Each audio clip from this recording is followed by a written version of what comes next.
ونستعينه ونستغفره ونعوذ بالله من شرور أنفسنا ومن سيئات أعمالنا من يهده الله فلا مضل له ومن يضلل فلا هادي له وأشهد أن لا إله إلا الله وحده لا شريك له وأشهد أن محمدا عبده ورسوله.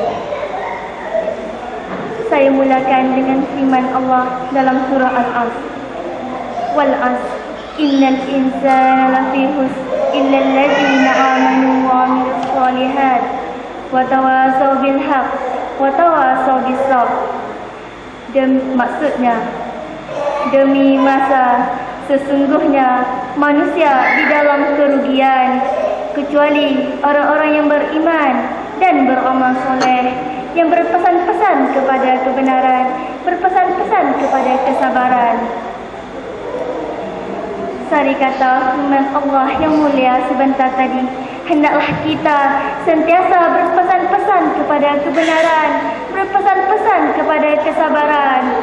Begitulah juga maksud saya berdiri di sini di hadapan hadirin hadirat sekalian untuk menyampaikan pidato saya yang bertajuk Nasihat Al-Sunnah untuk Menuntut Ilmu. Begitulah tajuk saya yang ringkas dan yang padat.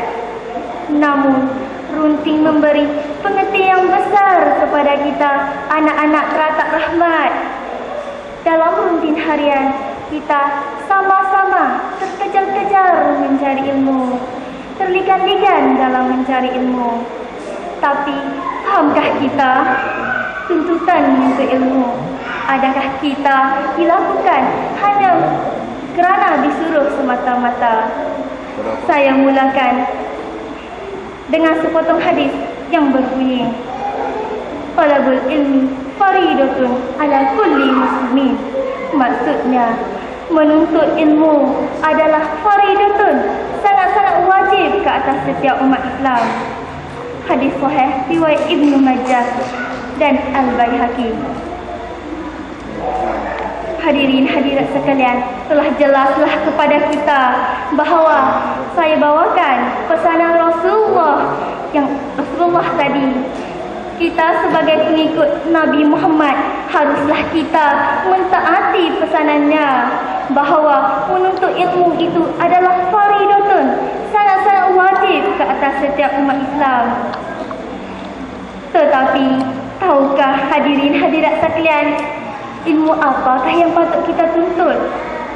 Adakah ilmu dunia ataupun ilmu agama? Kita renungi lagi bersama firman Allah Subhanahu wa taala dalam surah Az-Zariyat ayat 56.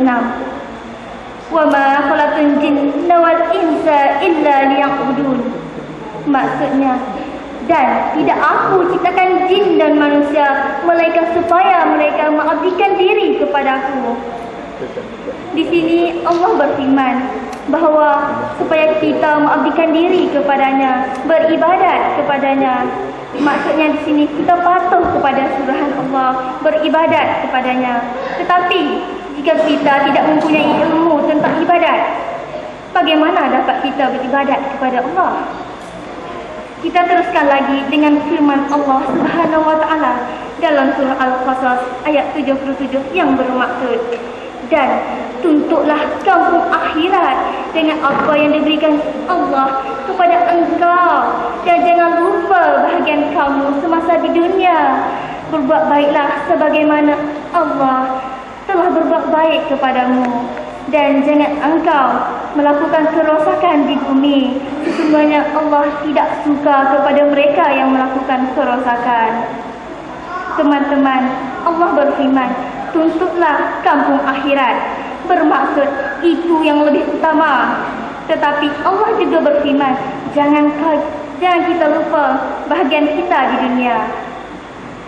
Sari kata firman Allah yang mulia sebentar tadi, jelaslah bagi kita ilmu apakah yang patut kita pelajari dan kita kejar di muka bumi ini, yakni ilmu akhirat ataupun ilmu agama, dan barulah ilmu keduniaan. Bagaimanakah cara kita menuntut ilmu, hadirin hadirat? Sebagaimana firman Allah Subhanahu wa ta'ala, khalaqtum fikum syai'aini lam tadillu ba'dahuma kitabullah wa sunnati. Aku tinggalkan kepada kamu dua perkara yang jangan sekali-kali tidak akan menyesatkan kamu dengan kedua-duanya, yaitu kitab Allah, yakni Al-Quran dan Sunnahku. Hadis sahih riwayat Al-Hakim, Malik dan Al-Baihaqi. Kita renungi lagi sabda Rasulullah Subhanahu wa ta'ala. Amma ba'du fa inna khairal hadis kitabullah wal khairul huda Muhammadan wa syarrul umiru mahdasatuha kullu bid'atin dalalah. Yang bermaksud, amma ba'du, sesungguhnya sebaik-baik ucapan adalah kitabullah dan sebaik-baik petunjuk adalah petunjuk Muhammad, dan serta sejelek-jelek perkara yang diada-adakan adalah bid'ah, dan setiap bid'ah itu adalah sesat. Hadis riwayat oleh Muslim. Kita teruskan lagi dengan firman Allah Subhanahu wa ta'ala yang berbunyi, ya ayyuhallazina amanu la tuqaddimu baina yadayillah wa rasulihi. Yang bermaksud, wahai orang-orang yang beriman, janganlah kamu mendahului Allah dan Rasulnya, yakni jangan melakukan perkara iaitu menetapkan sesuatu hukum sebelum kamu mendapat hukum atau kebenaran daripada Allah dan Rasulnya. Surah Al-Hujurat ayat 1. Oleh itu, nyatalah kepada kita, hadirin hadirat sekalian, bahawa cara-cara untuk menuntut ilmu agama Allah Subhanahu wa ta'ala dengan berpandukan Al-Quran dan As-Sunnah. Dan jangan kita menokak tambah mengikut kemauan kita sendiri, kerana setiap perkara yang diada-adakan adalah bid'ah dan setiap bid'ah adalah sesat. Oleh yang demikian itu, waspadalah kita sebagai As-Sunnah untuk menuntut ilmu akhirat maupun ilmu duniawi. Hendaklah kita kembali ke jalan yang lurus. Jangan sampai kita terseleweng kepada ilmu yang sesat. Oleh itu, mari kita renungi bersama bagaimana As-Sunnah.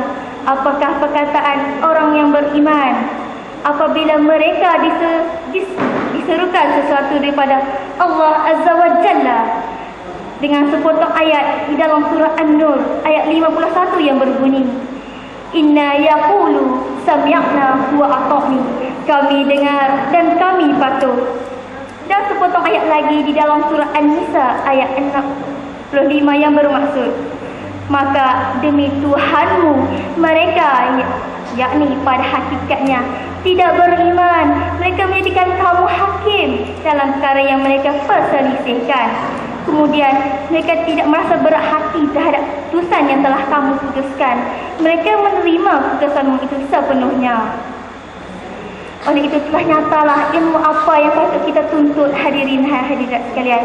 Jika kita tidak mempunyai ilmu, mungkin kita di sini akan sentiasa ditipu, diherdik oleh orang-orang lain. Setakat ini sajalah ucapan pidato saya pada hari ini untuk peringatan dan nasihat kepada hadirin hadirat sekalian. Jika apa-apa yang saya sampaikan secucuk dengan Al-Quran dan hadis, maka wajiblah hadirin hadirat berpegang dengannya. Jika bertentangan dengan Al-Quran dan Sunnah, maka tinggalkanlah ia. Allahu a'lam.